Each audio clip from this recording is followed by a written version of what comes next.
kesi iko mikononi mwa Mungu. Haleluya. Na yeye anasema sitanyamaza. Haleluya. Anasema kwa ajili ya Sayuni sitanyamaza, na kwa ajili ya Yerusalemu sitatulia hata haki yako wewe itatokea. Haleluya. Hata haki yake itakapotokea kama mwangaza, na wokovu wake kama taa iwakayo. Haleluya.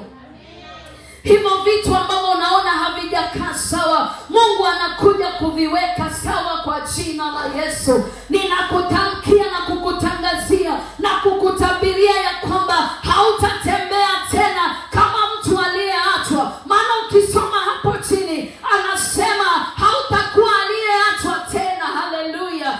Nchi yako itaitwa aliyeolewa. Maana yake Beula ameolewa. Haleluya. Unajua mtu aliyeolewa, mtu ambaye amemilikiwa, huyu kuna ulinzi upo juu yake. Nchi yako haitaitwa tena tasa, haitaitwa tena ukiwa.